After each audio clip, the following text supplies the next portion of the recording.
Sarah, Kirsten's sister, as most of you probably know. So I just wanted to say a few words for the lovely bride and groom.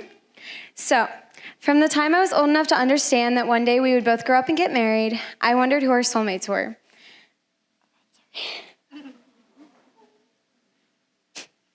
Sorry, I'm baby. Okay, I've imagined being a part of your big day for as long as I can possibly remember. At one point, you wondered if you'd be single forever. I knew that was impossible. It's okay. It's so all good. It's okay. That's what it's all about. Okay. Joe was always the one I pictured you with then, and I always had a feeling that you guys would find your way to each other, and I never hesitated to tell you that. I was the first person Kirsten told when she began to see Joe as more than just her best friend. Of course, I was ecstatic then, and I have yet to stop being ecstatic. You are both so deserving of each other. You honor God with your lives, you love and serve him with your whole hearts, and that is something I will forever admire about you guys. I've always looked up to Kirsten, and I will have another big brother to look up to. I never could have asked for a better new brother. I can't imagine anyone else for either of you. God had a plan from the moment you entered each other's lives, even when Kirsten broke up with Joe in the 6th grade over the phone. I love you both so much, and I'm so excited to witness all of the wonderful plans God has for both of you. It has been an honor to be your maid of honor. Good job. All right, everyone, hello. My name is Cody. For those of you who don't know, I am the best man, one of Joe's buddies. And I'm just gonna go ahead and you guys just sit back, okay, relax. I'm gonna take you on a journey, okay? So, I think let's jam. So, I think to start, I need to set the stage, okay, of my first memory of Joe. And some of you may actually have been there for this, okay? It's the waltz. So, okay, so back, I'm pretty sure this was like elementary school. I'm not really sure. It was like 4th or 5th grade. We were in Sister Dez's class, our Sunday school class, okay? It's a Sunday morning, and you know, when somebody's giving a sermon or speaking, you listen, right? Especially when it's God's day, obviously. So there was a point, like I'm just sitting there, and I don't know Joe at this point. I'm in 5th grade, so I don't know him. But I remember, you know, looking at the teacher, and I hear, you know when you hear somebody stand up and they kind of scoot the chair back and you hear, but it's a quick sound? So I was like, what is that? And I kind of look over and I see this gangly kid with like a big old afro looking thing. I mean, he had some sweet hair. You should ask him for pictures. And he just goes, ah! And he sprints as fast as he can at a wall. And he just jumps, I'm not kidding, he jumps like a star, like that. And he just pancakes right into it, and I swear he peeled off. Like he peeled back and slaps the ground, and everybody's just like, what just happened? And I remember, I don't know, did you get in trouble for that? No, like, they talked to me once. They talked to him. They talked to him. Was so that? They said, Joe, you can't do that. Joe, you can't do that. You're gonna scare off the unbelievers. But anyway, that was my first memory of Joe. I felt like that was important to set the stage, okay? So we're gonna fast forward, you know, some time. I end up joining our youth group band, playing guitar, and Joe ends up playing keys, and then Kirsten ends up joining singing. So I've known them for quite some time, but where we really started to get bros, you know, where we became bros, is Nate and I were actually living together, and we needed a third roommate. So we're like, for sure, Joe, because I knew him pretty well, and we'd spent, you know, a lot of time like at the fireworks tent, working together, and done a bunch of summer camps together. So we were already really, really close. But then you go from that to living with somebody, you know, it changes. And we're like, you know, he's a pretty great guy, and I'm pretty sure he'll pay rent on time. So let's just have him, you know, live with us. So the first memory I remember of us being roommates was I'm the loser guy that's like, all right, it's 10, I need to go to bed, I got class in the morning in college. And they were like, these are the crazies, and they're like, no, we're gonna go watch a movie. I'm like, oh, I have an exam tomorrow, I think. And they're like, and so they want to go see Suicide Squad. It's a Marvel movie or something. It wasn't that good. But anyway, it was like 10. They're like, man, the showing's at 10:30. We should go. We got to go right now if we're going to go. I'm like, are you kidding me? Are you kidding me? And Joe turns to me and goes, son, are you going to remember the one night you went to bed on time? And I was like, fine. So then that was like a legendary moment. Nobody really knows about that, but that was like our thing. That was kind of our thing is we have this 1 year where we're going to just live it up because we were all engaged or going to be engaged or had plans to be engaged and get married. So we're like, this is bachelor pad time, okay? We got to live it up right now. No sleeping, nothing. So that's when we became, really good friends. I mean, we did the craziest stuff together. We've climbed, I'm probably getting in trouble for this, we've climbed a bunch of buildings downtown. We climbed bridges and stuff. We went into like these, what do you call them, like sewer pipes? A sewer pipe thing, and we sang a song in there by ourselves, and I'm sure it echoed like through the whole, people were like, there is a ghost in the streets, because they could probably hear it like coming out the little drains, sewage, whatever things, and climbing is what it's all about. Climbing is what it's all about. So, right. So, real quick, that's a little backstory, okay? Now I'm gonna shift gears a little bit to Kirsten, okay? You might want to take some mental notes on this, because who better to tell you how to survive the roommate that is Joe than me and Nate. So I've got a couple things I'd like to share with you, okay? So if you've ever, you obviously shower, so I started that wrong, okay. So I'm a morning showerer, okay? So I get up and I go shower, and I'm kind of groggy in the morning, so I don't really hear everything.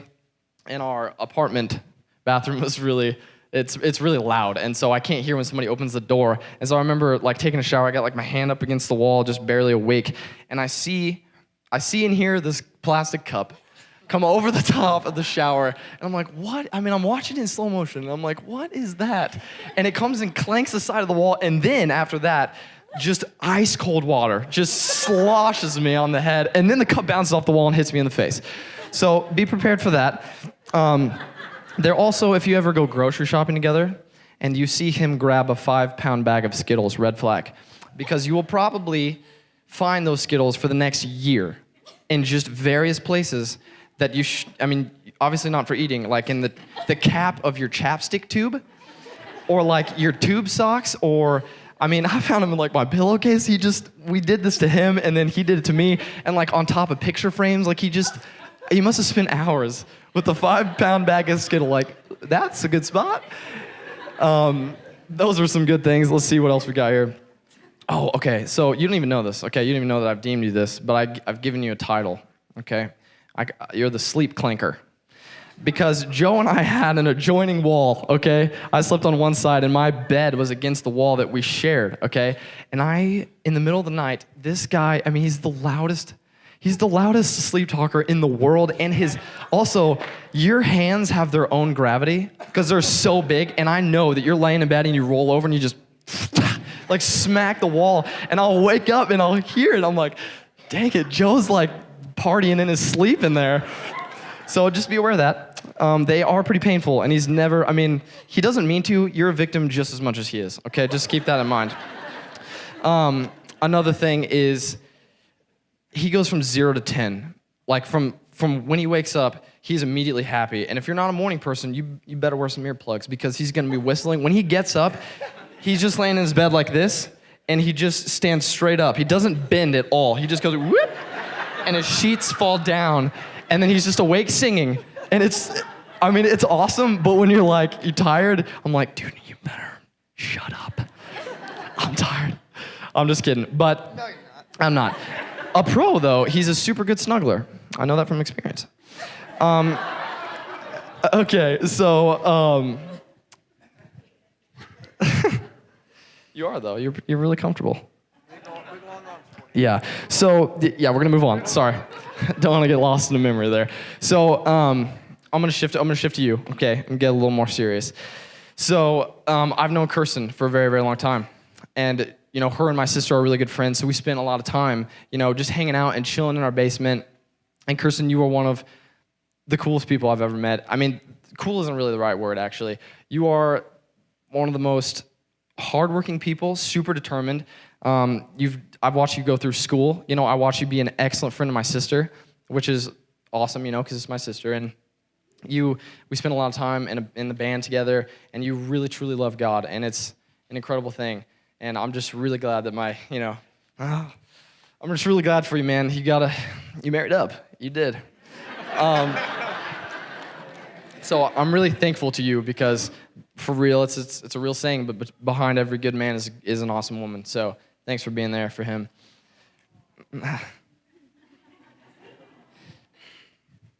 My buddy. Man, you're a great friend, and it's really hard to say how you feel about somebody. But it was 1 year we spent in a apartment together, but we grew up a lot together in those times, and that made me. That 1 year, just 1 year with you changed me for the better. And I'm just super proud to call you my more than brother. I watched you become a man of God that you are. And that's just a phrase, it's just a sentence, but it means something for you. And you've been there for me in that year when I went through some hard stuff, and not everybody can be there for you, but you were there for me, And when a man builds a family, he builds posts around him to protect him that he can lean on when times get hard. And you have your wife, but you also need those others that can be there for you. And you select those people on purpose with a purpose. And I've selected you. You're one of my best friends, and I'm proud to call you a pillar in my life, man. You're one of my best friends. I love you, and your guys' marriage is going to change the world. And I don't know what to say because you guys are going to do incredible things for Christ in your jobs, everywhere you go, in church.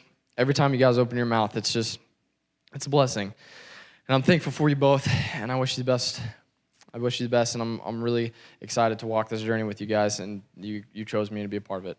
So I love you, man. So I was sitting here, I Googled Big Brother speeches at weddings. So this is what I came up with. There's moments in your life when you're getting older. One's when you look at this table and you go, you all just used to be kids, And Joe, you were the cutest baby. Jake, you were the ugly one. That's probably my fault because of my big brother presence. All before you were 2, you broke your leg, you got a black eye, and then when I was pulling you in a wagon on the concrete, turned too sharp, you fell, chipped your front tooth, and it turned brown and died. And so that's my fault. But in reality, you two, you just used to be kids, Kirsten, Joe used to rock you to sleep in a rocking chair. Good one, Braden. Kids who I would say, go out and stop the countdown before it starts. And so that's an inside joke. You'll all be a part of one someday. So, kids who used to be shorter than me and have less hair than me. So Jake, Joe, stand up. So I'm getting old. So, but Joe, when you said, I'm going to get married, I was like, man, you're only going to be 21 and you're just a kid. But then I remember I was 21 when I got married. This is the best decision I ever made. I got to grow up with my wife. We got to make good decisions together. We got to make bad decisions together, like buying a $2,500 set of furniture on a whim when you have $2,600 in the bank. Going to a free dinner to get a free vacation, and for some reason you buy an $1,100 set of pots and pans. Don't do that, which we called and canceled the very next day. But went through ups and downs, craziness, different things, pets, wanted to have kids now, changes in scenery, total changes in life. But through everything, I've realized I have 2 constants in my life, 2 things that will never change, that will always be there. One's God and one's my beautiful wife. And now, bro, you have both. You have both of those as well, and you couldn't have done a better job finding the one sitting right next to you, and you two are totally ready for whatever God has planned to you. And so I love you guys. I love you, brother. I love you, sister. Just cheers. Cheers to your marriage. And so we're all extremely happy for you. So I love you, man.